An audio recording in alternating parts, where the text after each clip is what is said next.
लोग इनका गाना पर झूम के मस्ती लेते रहिए। चलिए दोस्तों, हमारे सिंगर साहब रंजन राशि जी है जो इनसे कुछ पैसे आप लोग के दिया जा रहा है। चलिए भैया,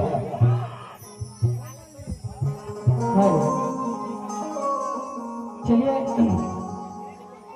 जितने भी हमारे भाई लोग हैं यहाँ पे बैठे हुए हैं, सबसे पहले आप सभी को मैं अपना परिचय दे दूं।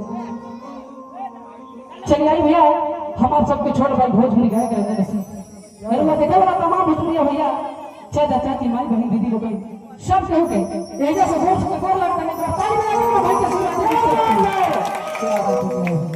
चलिए आई, आज बहुत खुशी के बात बा कि लोगों के बीच हमारा कुछ गावे का मौका मिलल बा। तो कहल जाला भैया कि कौन भी शुभ काम करे से पहले एक बार माता रानी के नाम लेने जरूरी बा। बाबू बिल्कुल बिल्कुल, तो हमने कहा ना लिखी। चलिए एक बार सब लोग हाथ उठाइए, मैंने जितना भी हमारे भाई खड़ा हुआ सब लोग एक बार हाथ उठाइए, सब के उन्होंने जितना भी सबके माई बहन दीदी लोग सब लोग एक बार फिर हाथ उठाई और प्रेम से बोली छठी मैया की प्रेम से बोली छठी मैया की क्या बात है, क्या बात। चलिए आई, आप बहुत खुशी की बात है कि लोगों के बीच हमारा कुछ गावे का मौका मिल रहा। तो सबसे पहले हमें को गणेश जी के वंदना से स्टार्ट करते हैं। वंदना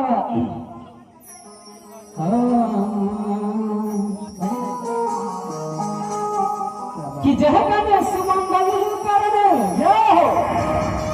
कि विघ्न हरो बविराज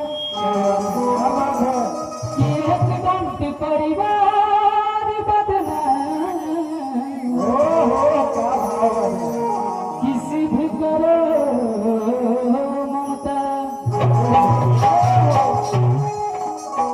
जय हो छठी मैया की कि सरदा भवानी रखा सभा बीच पावनी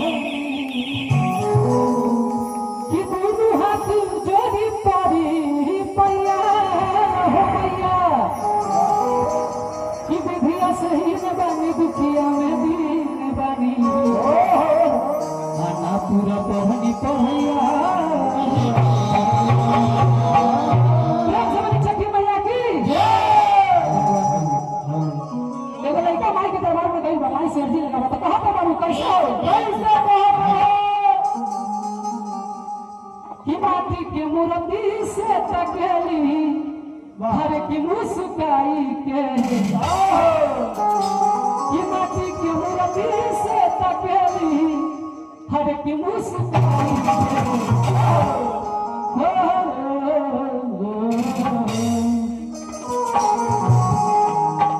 कि माटी के मूर्ति से तकेली हर मुस्काई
चलिए भैया।